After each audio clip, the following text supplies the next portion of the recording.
Salam əziz şagirdlər. Video başlamadan öncə kanalıma abunə olub və bəyənin. Keçən dəfə biz bağlayıcıdan bəhs etmişdik. Gəlin bağlayıcı haqqında testlərə baxaq. Bağlayıcı haqqında fikirlərdən biri səhvdir. A variantına baxırıq. Bağlayıcılar sözlər arasında əlaqə yaratdığı halda cümlələr arasında əlaqə yaratmır.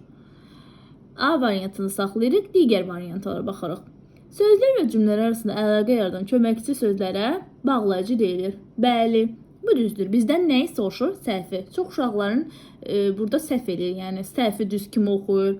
Və ilə, amma, ancaq, lakin, çünki və s. bağlayıcı düzdür. Cümlədəki vəzifəsinə görə bağlayıcı 2 yerə bölünür. Bəli. Demək, hansı variant səhvdir?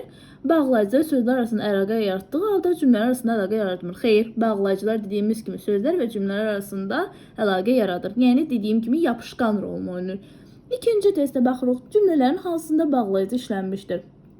Bu insan məhz böyük hisslərlə yaşayan, qanadlanan insandır. Məhz burada ədatdır. Bəs kim dərsi daha yaxşı hazırlayıbdır? Bəs isə nədir? Bəs də burada ədatdır.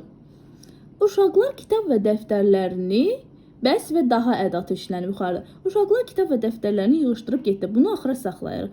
Kübra Bikə ilə tələbəlikdən başladığı dostluğa davam edir.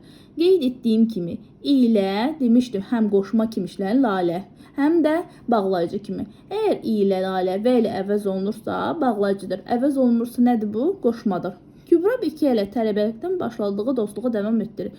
Kübra və Bikə tələbəlikdən başladığı dostluğa davam etdirir. Bu da neyir? Qeyd olunmur. Uşaqlar kitab və dəftərini yığışdırıb getdilər. Uşaqlar kitabla dəftərlərini yığışdırıb getdilər. Cavab C variant.